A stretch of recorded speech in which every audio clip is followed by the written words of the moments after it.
Today we're painting the main wall for Williamsburg Pizza, located on Allen and Broome Street, the heart of LES. Basically, I came up with the idea of doing a big, just huge slice of pizza, bigger than anything they've had on the wall there before. I wanted people to be able to see that from across the street, and then let it be synonymous with the sign that's painted above that says Williamsburg Pizza. And just overall have like pizza art in and around the shop. I'm doing the slice of pizza with his arm kind of extended out so that people can take pictures within his arm and like kind of be with the character. And we're basically just branding this big, beautiful slice of pizza, you know. Yeah, I've had this idea with them for like about 2.5 years now. We finally getting it done. So that shit feels good, you know what I mean? Right before I go on my travels too, so it feels even better. To leave a nice little stamp.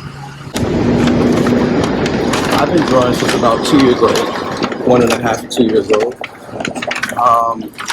I really want to say I've been drawing like consistently since about 5 or 6, which would be like every day. I got into painting around the age of about 13 or 14, right before going into high school. Until then, I had always just been like drawing on paper, maybe using watercolors or anything like that. And I really got into it as soon as I graduated high school, 17, 18, within that year of graduating from art design in 2007. My inspo back then was really arbitrary. It really could have been anything, and it's kind of the same right now. I'm a little bit older, so subject matter in terms of like government, politics, social economics all came a little bit later because I had to grow and learn the world a little bit. But back then it was probably Dragon Ball Z and Pokemon and things of that nature. Anything I was into as a child, I was kind of painting that as a young adult. Going into like my mid-20s is when I started trying to change my subject matter after looking at a bunch of different art styles and different artists from around the world. I think part of that was Instagram being my my library, let's say. I just now started getting into books and using books for references and just knowing about other artists, but for a long time it was Instagram. So now my work is very all over the place, I want to say, because I don't know how to explain it, but I'm doing illustration, cartooning, painting, airbrushing, murals, and a bunch of different art forms, all like coming into being professional at all of those. And the inspiration right now is just the city and every major city, really. And the city is broad because it handles whatever's going on, whoever's talking about what in the city. I could listen to people's conversations and get a lot of inspiration just from that. I can just see a situation with no words and get the inspiration from that. I mean, everywhere I look now is like inspo for something, anything. Because painting is something I like to be really free with, and I kind of don't like a lot of subject matter involved in my work. I kind of want to be able to let my brain just shit all over the canvas.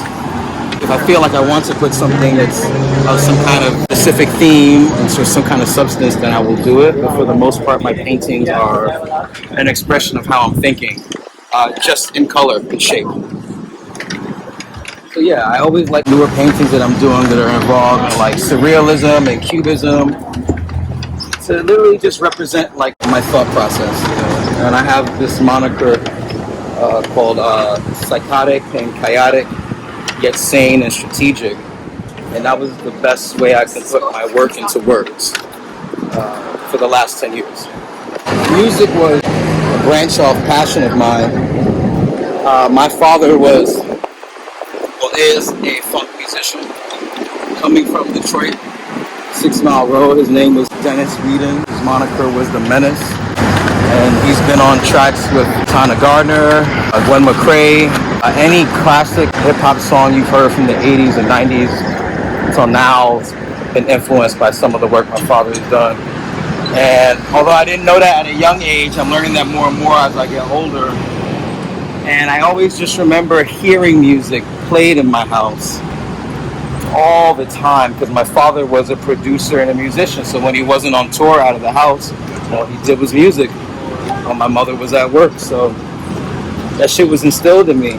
When I got to about 18 or 19, I started partying in the New York City underground. We go out and we see DJs like Dirty Finger, performers like Ninja Sonic. It all really resonated with us. It's like my crew, we were called WC Kids, Wild Crazy Kids, named after the 80s Nickelodeon show. Just decided what's stopping us from playing music ourselves and like DJing for the people, at least DJing for our friends, you know what I mean? And we came up with this idea to just jump into it. I never really got the DJ bug that fast. It took me a little while. I started more so hosting the parties. I wanted to be on the mic and get the crowd hype because my knowledge of hip hop was very big at that time, even at 18, 19. I knew that the role I really wanted at that time was the person on the mic that talked to the crowd and got everybody hyped.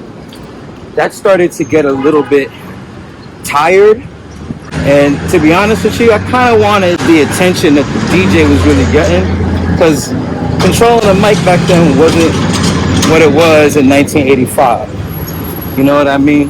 People don't really give a fuck if you're on the mic. To be truthful, and you got to be a really good mic dude. And I was like, man, maybe I'm not as good as a mic dude as I think I am.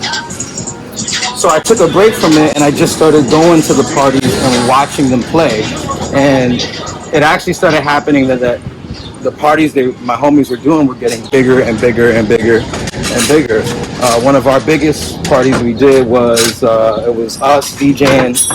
It was Maluka.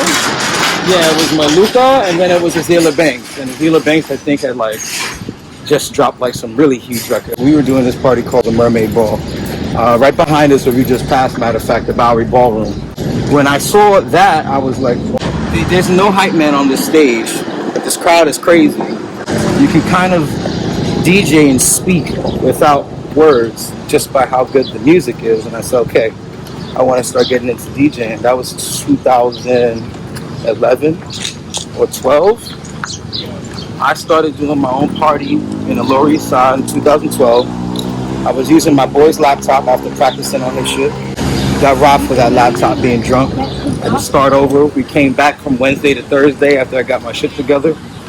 And I had a 7-year residency there. 138 Ludlow Street. Used to be called 138 Ludlow. That's where I really got my love of DJing. I didn't know how long I was really going to do it, but once I started playing those parties and I watched my music preference bring a bar that had nobody going there back to life, to where every single week people were coming out to see me play, even if they didn't know it was me, even if they didn't care it was me, even if they thought it was an iPod the whole time. They were coming because I was playing. The word on the street was that's where to be on a Thursday night. And then it got to the point where if I was playing Friday, I put in enough work that people said, no, it's not going to be popping Friday like Smurfo's there Friday. And then that started where I'm at now. And one of the things I'm proud about that party is I'd be open format, like really deeply, which is like I'll spend at least an hour and a half or 2 hours on each genre of music I want to play throughout the night. And I always played house music, and I always said, you know what? I've been into house music as long as I've been into funk, and I think the vibe I want from the crowd is house music. I loved hip-hop music, but it wasn't really where it was when I got into it as a young kid. It was something else at that point when I was DJing in 2014, 15.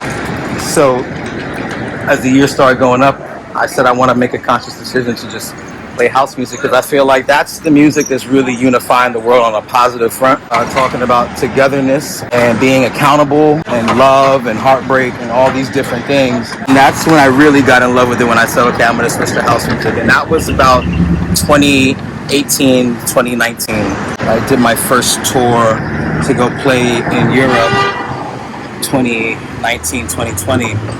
That changed my life, you know? Now I just know that if you playing the right music, like, you can get that reaction you want. As a DJ, that's what you really want. Ultimately, I love to be known for what I do. In the Rolodex of time, I would like to be talked about for a long time after I'm gone. But the real thing is just putting on for people, like put on a show, getting people to dance and let go, and totally just be like, yo, I love what I'm hearing right now. You know what I'm saying? Touching people on a different level, sonically. And that's how I'm at in 2021, where it's like I just see myself as an artist that's doing audio and visual to a T, both separately and figuring out ways to put them together.